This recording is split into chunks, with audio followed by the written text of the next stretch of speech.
Hey, sister vegans and allies. It's Breeze Harper, the moderator of the group. I just returned from Princeton, New Jersey. A few of you probably heard that I was invited to give the keynote talk for the Ivy League Vegan Conference that took place at Princeton University, February 7th to 9th. And I'm still trying to process everything. I realized several things. I nurse on demand, and for me, nursing on demand is a food justice issue that is not taken as seriously as I would like to be taken in the USA. It's ridiculous that it wasn't until 2005 that nursing in public became legal in this country. Because, gosh forbid, if breasts are actually used for the purpose of feeding a young infant human. Anyway, I flew with my newborn daughter, Kira Satya. For those of you who are wondering, we finally did name her after 2 months.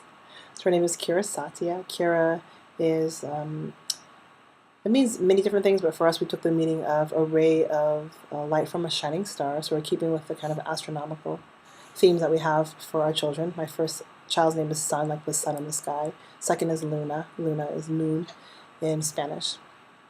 So I traveled with my baby from San Francisco Airport to New Jersey, Newark International.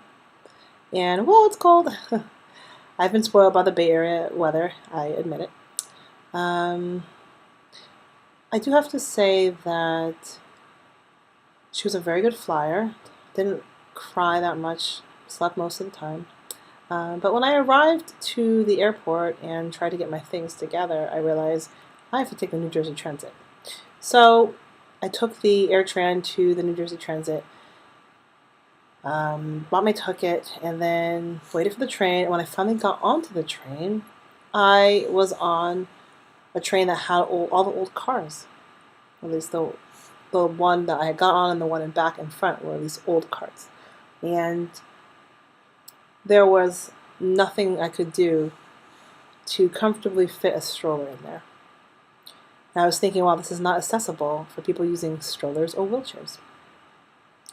And I kind of shoved my stroller in the aisle toward the right so people could kind of get around it.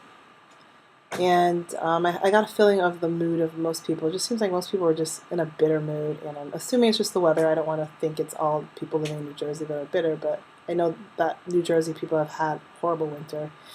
My cart, my luggage, and my stroller was slightly in the way of this guy that was trying to get around. And the woman next to me who had flown with me was trying to help me move the stroller so he could get out. And, we hadn't even gotten to the stop yet, but he got off at the stop after. But he was complaining, that he had to get through. And this woman said to him, yes, we understand. We're trying to help you. There's just a baby in the way. We're trying to move the baby. And he responds, well, I have a baby at home, too. Wow. I mean, I know that's like his issue, but that's really rude. And of course, things start happening in my mind where I'm thinking, is it because it's the bad weather? How, yes, I'm going to say he's a white man, how did he perceive me as a black woman with my baby and this other black woman that was with me? I don't know why his response was so angry. I will probably never know, but it was hurtful. Yeah, I mean, I have emotions and feelings, I did let go because I do accept that people may just have bad days, but it was quite inappropriate and ridiculous and very violent in my opinion. Everyone on the train, it was a very mixed crowd, of course, but I felt like people's humors were just very, very, very bad. Even the conductor was yelling at people.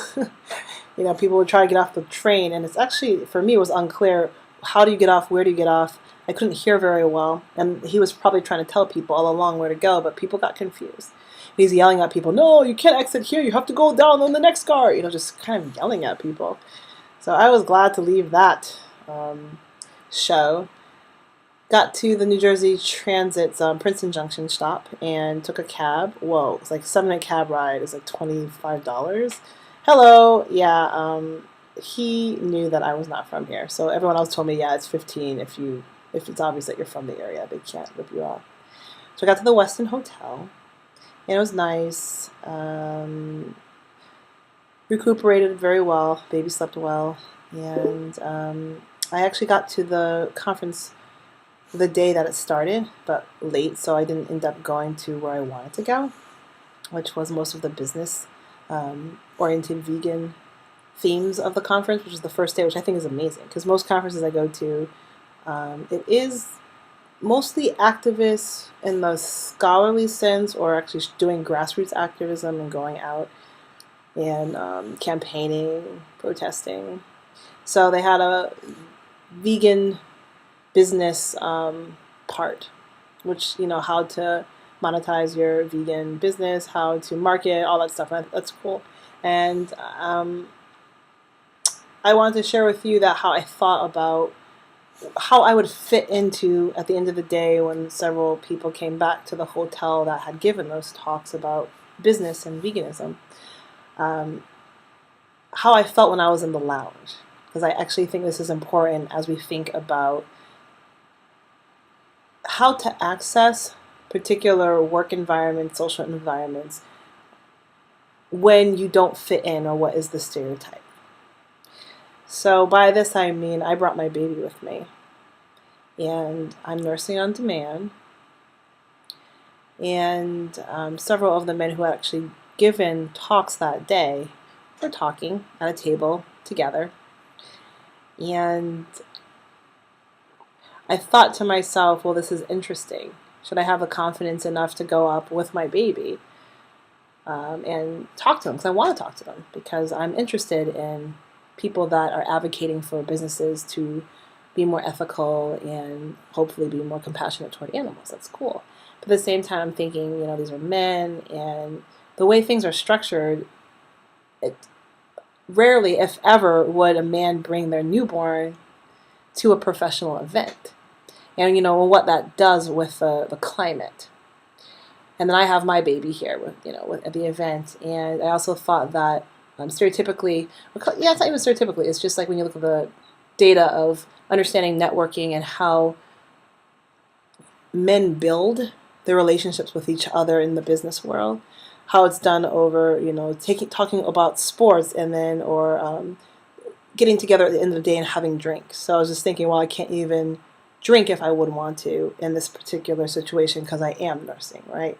So I'm just thinking about all these things and thinking about trying to have a confidence to be out with my baby publicly while nursing, because this is what I am. I'm a mammal, and we nurse our babies, right, on demand. And it's been proven by the World Health Organization that, we don't need their proof, but in a Western world you kind of do, right?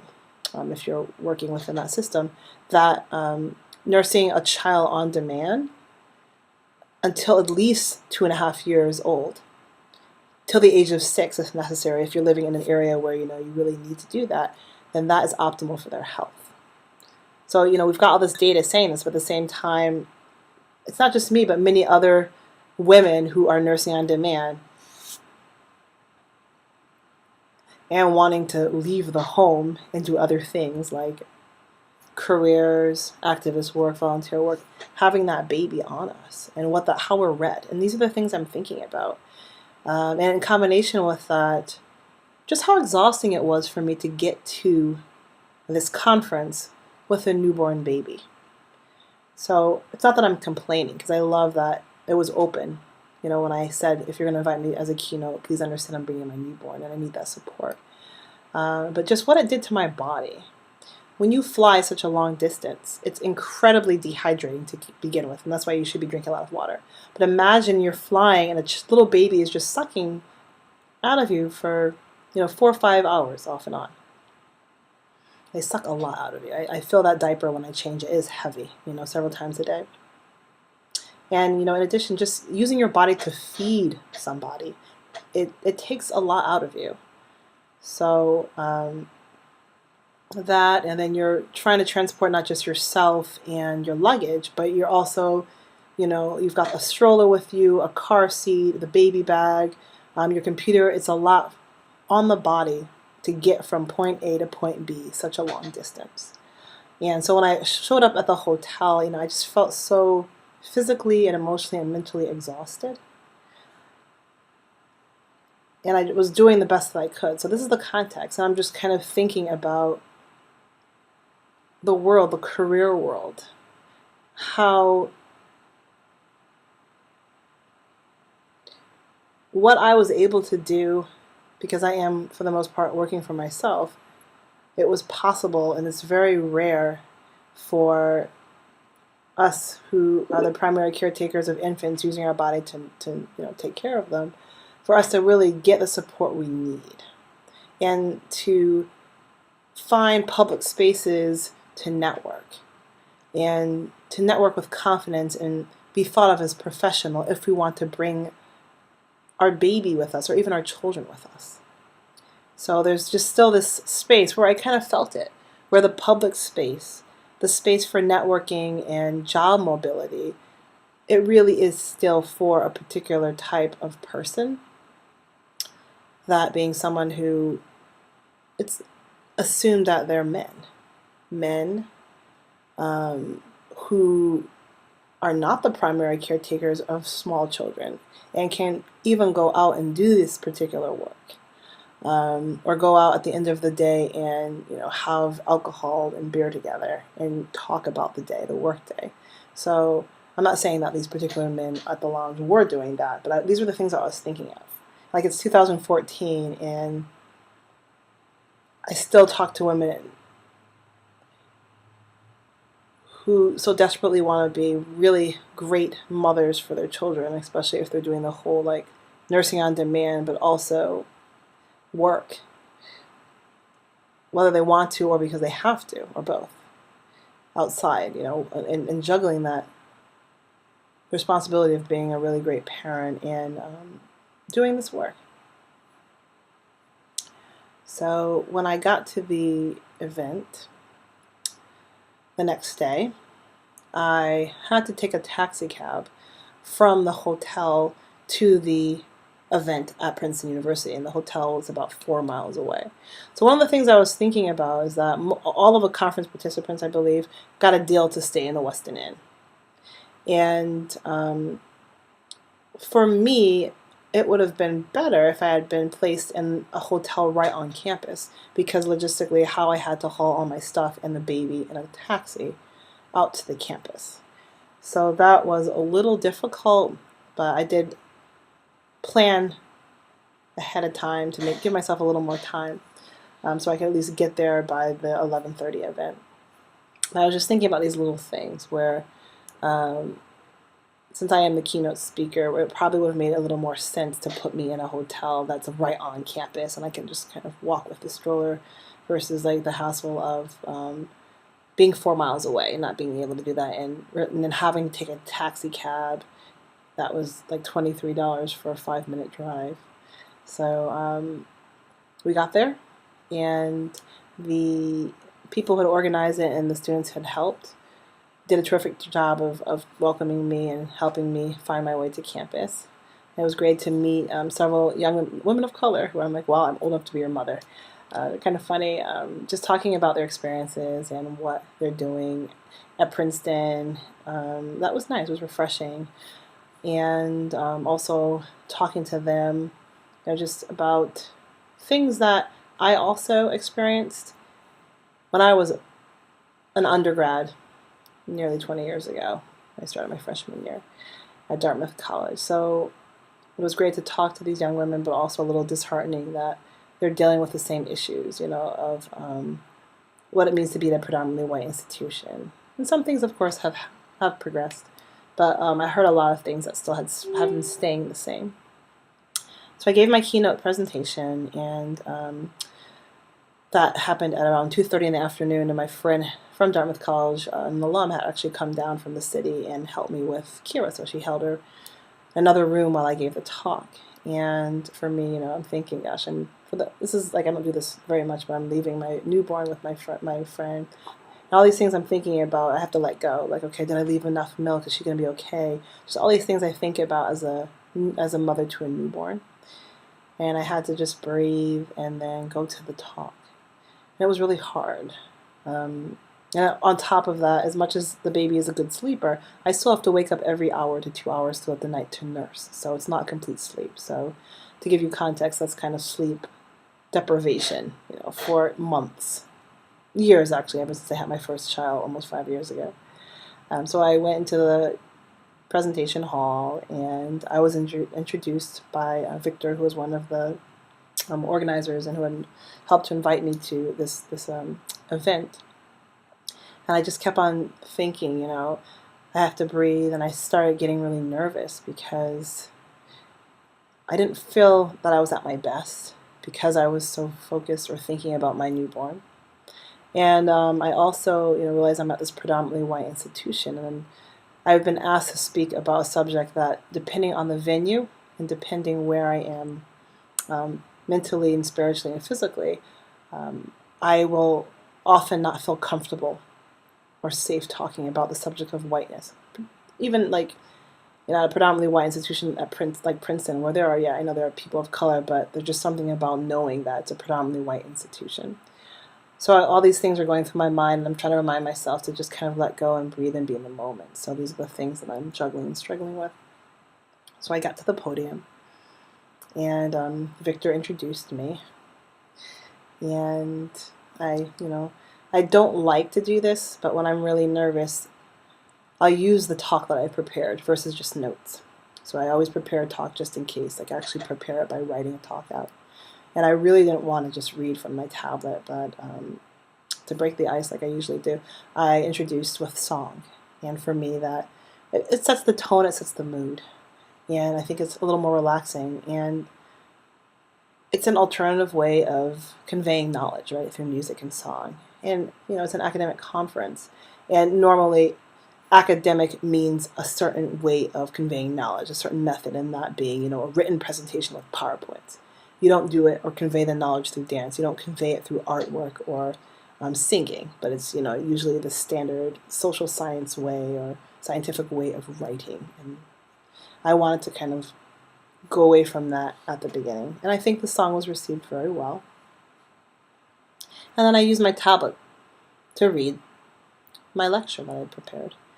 And like the whole time I was just trying to be present and have confidence. And I was thinking to myself, even at this point in my career, even though I got my PhD, like I'm supposed to be an expert, right? Because I got the PhD, and I'm still nervous about talking about it. I'm still not sure, you know. I'm checking out the audience, and as I read from the tablet, like how they're receiving me, you know. And I went through it. I finished the talk, and then put down my tablet, and maybe the rest, maybe 5 to 7 minutes after that, I talked without looking at the tablet, but talked more and had a lot more confidence.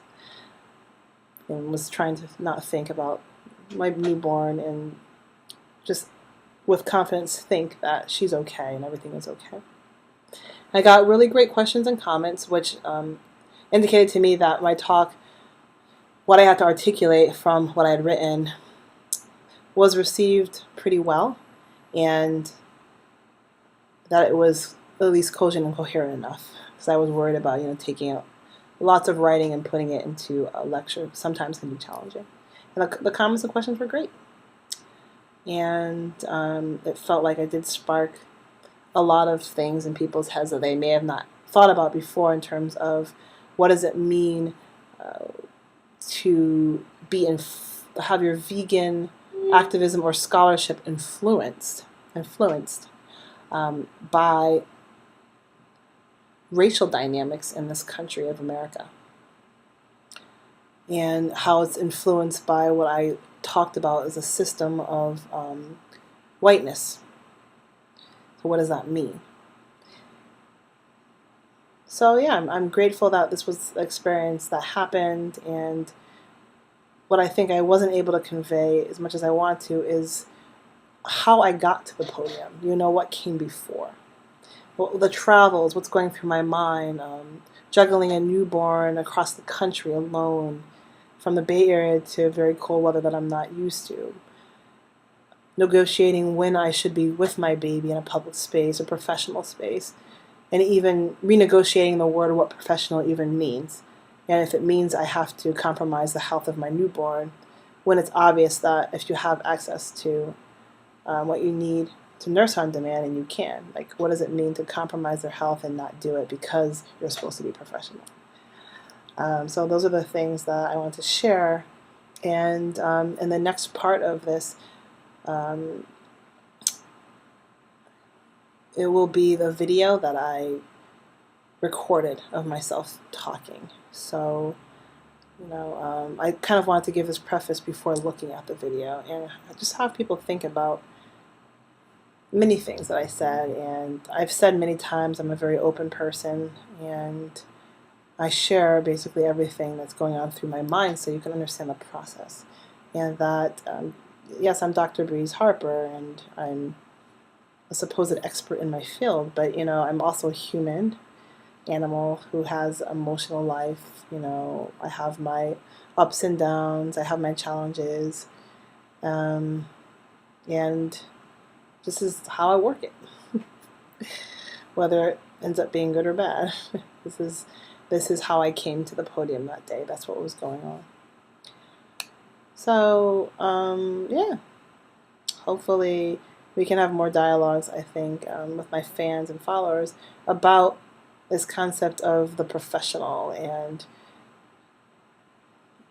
nursing and parenting young children, infusing that with the work life or activist life, trying to be seen as professional, all that jazz. Okay, I look forward to hearing what everybody has to say.